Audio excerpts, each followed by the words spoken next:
Saya Dr. Baihaqi, spesialis radiologi di Persada Hospital. Saya Dr. Rodian Rahmatiar, spesialis saraf. Saya mendalami ilmu neurointervensi atau yang disebut dengan vaskular neurointervensi. Pemeriksaan non-invasif pada pembuluh darah otak seperti MR angiografi maupun CT angiografi sangat penting untuk evaluasi pembuluh darah di otak. Namun ada beberapa keterbatasan di kedua pemeriksaan tersebut yang bisa dilengkapi dengan DSA. DSA sebetulnya adalah prosedur untuk melihat struktur pembuluh darah di otak. Ya, pemeriksaan yang memang pemeriksaan invasif dengan menggunakan mesin cath lab, tapi memang pemeriksaan ini yang paling baku untuk mengetahui struktur-struktur yang berada di dalam pembuluh darah otak. Ya.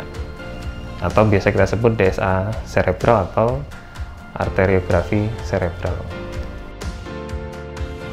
Pasien yang biasanya indikasi untuk dilakukan DSA adalah pasien-pasien yang mengalami kelainan-kelainan pembuluh darah di otak.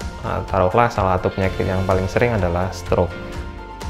Pasien-pasien dengan stroke perdarahan mungkin juga diindikasikan juga dengan DSA pada usia muda karena rata-rata terjadi kelainan pada struktur pembuluh darah. Jadi pasien-pasien apa sih sebetulnya prinsipnya pasien-pasien dengan gejala yang kita nilai memang ada kelainan, kemungkinan ada kelainan struktur pembuluh darah di otaknya.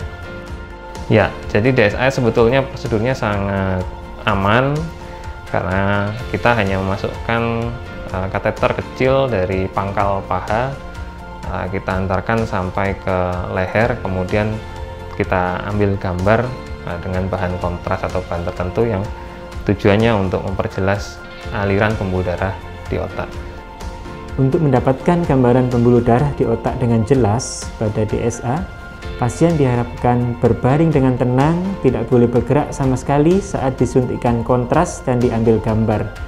Hal ini sangat penting agar komputer dapat mengolah data dan menghilangkan gambar tulang sehingga gambaran pembuluh darahnya dapat terlihat dengan jelas.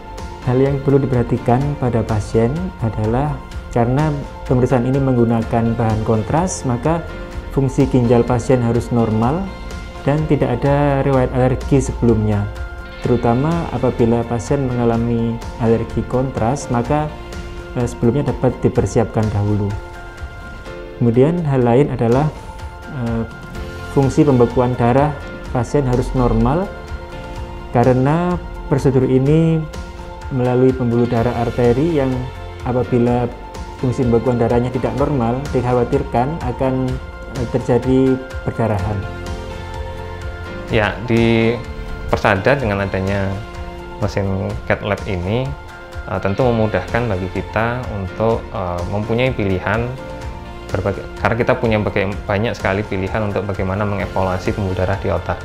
Persada cukup lengkap, kita punya CT scan, kita punya MRI, dan dengan adanya mesin cath lab ini bisa saling melengkapi untuk mengevaluasi kondisi pembuluh darah di otak. Semuanya penting, semuanya data itu bisa kita pakai sebelum prosedur dan sangat menentukan, artinya ketika nanti pasca DSA kita perlukan tindakan, semuanya bisa kita evaluasi baik dengan mesin cath lab, MRI maupun CT scan. Jadi pesan saya memang pada pasien-pasien pasca stroke atau bahkan pada saat mengalami serangan stroke akut, segera konsultasikan kondisi Anda ke dokter spesialis saraf di Persada Hospital karena kita akan melakukan penilaian apakah memang cukup dengan pemeriksaan vaskuler non-invasif seperti USG, CT scan atau MRI, ataukah memerlukan tindakan yang lebih invasif seperti DSA.